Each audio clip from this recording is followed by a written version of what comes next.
প্রত্যেক গ্রামে দেখবেন কিছু কিছু মানুষ কবর খোঁড়ার কাজ করে, দেখেছেন? কবর টবর খোঁড়ে, কেউ মারা গেলে এই কবর খোঁড়া মানুষ জীবনে দেখেছেন? যে স্কুলে হেডমাস্টার দেখেছেন?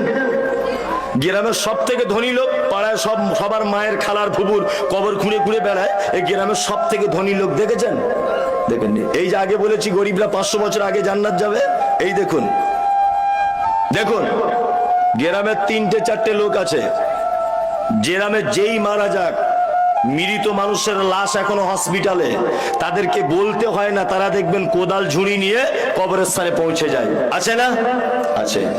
আপনার মায়ের কবর খুঁড়েছে, আপনার বিবির খুঁড়েছে, আপনার বেটার খুঁড়েছে, পাড়া প্রতিবেশীর খুঁড়েছে, আপনারও খুঁড়বে বলে একদম ভালো করে ধার দিয়ে রেখেছে, শুধু মাইকে বললেই হলো। এবার আপনাকে বলছি, আপনার বেটির বিয়ে লেগেছে, সর্বপ্রথম গ্রামে দাওয়াত পায় কে? পঞ্চায়েত প্রধান, গ্রামের ধনী লোক, তাই না? এরা আগে আগে দাওয়াত পায়। আপনার বেটির বিয়েতে কোনোদিন ওই লোকটার কথা মনে পড়ে যে লোকটা আপনার স্ত্রীর কবর খুঁড়েছিল, আপনার বাপের কবর খুঁড়েছিল, আপনার বেটির কবর খুঁড়েছিল? ওই লোকটার কথা মনে পড়ে? পড়ে? পড়ে না। গ্রামের মোড়ল অসুখে পড়ে আছে, শুধু মদনা বাজারে যাচ্ছে, আর আপেল আঙ্গুর বেদানা কিনে এনে ওদের বাড়িতে দিচ্ছে, খাও, তুমি জনমের খাওয়া খাও। আর ওই কবর খুলনেওয়ালা গরিব মানুষটা আজকে 2 মাস যাবত দক্ষিণ পাড়াতে শয্যাশায়ী হয়ে আছে, অসুস্থ, ব্লাড ক্যান্সার ধরা পড়েছে, বেদানা আপেল আনার কেউ নেই, একটা মানুষও তাকে কেউ দেখতে যায় না। যাই আমি আপনি কেউ যাই? কেউ যাই না।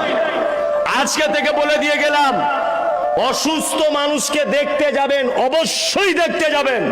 দেখতে যাবেন, আপেল বেদানা আঙ্গুর কিনে নিয়ে যদি নাও যেতে পারেন, তার পাশে বসে মাথায় হাত দিয়ে বলবেন লা বাসা তাহুরুন ইনশাআল্লাহ।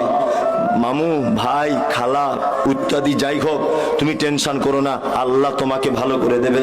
কোন ডাক্তার দেখাচ্ছ চাচা? না, প্রদীপ ভট্টাচার্যকে দেখাচ্ছি। না, ওকে দেখিও না, আমাদের জঙ্গিপুরে এখন একটা ভালো ডাক্তার বসছে, নারায়ণ ভট্টাচার্য, ওকে দেখাও। এইরকম গুটি গুটি কয়েকটা উপদেশমূলক কথা বলে আসুন।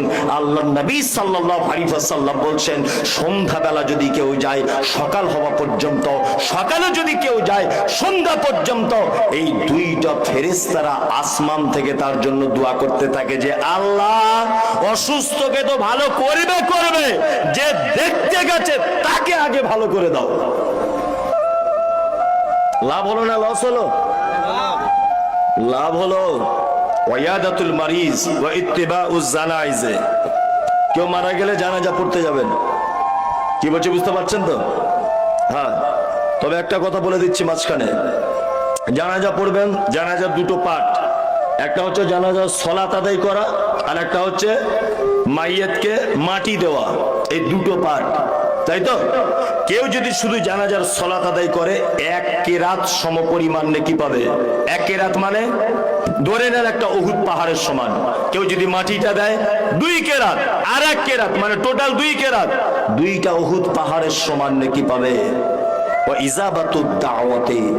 আর যদি কেউ তোমাকে দাওয়াত করে, তুমি তার দাওয়াতকে কবুল করো। এবার একটা কথা বলছি, এই আমার দিকে ফিরুন। ওইদিকে দেখছেন কেন? এইদিকে ফিরুন। হাজী সাহেব আসছেন। জি, শুকরিয়া। জি, আল্লাহ নবী সাল্লাল্লাহু আলাইহি ওয়াসাল্লাম বলছেন, এইদিকে ফিরুন। আল্লাহ নবী সাল্লাল্লাহু আলাইহি ওয়াসাল্লাম বলছেন, ইজাবাতুদ দাওয়াতে, তোমাকে যদি কেউ দাওয়াত দেয় তুমি দাওয়াত গ্রহণ করো। 4 নম্বরের কাজ। ইনশাআল্লাহ আমরা দাওয়াত গ্রহণ করব। ইনশাআল্লাহ।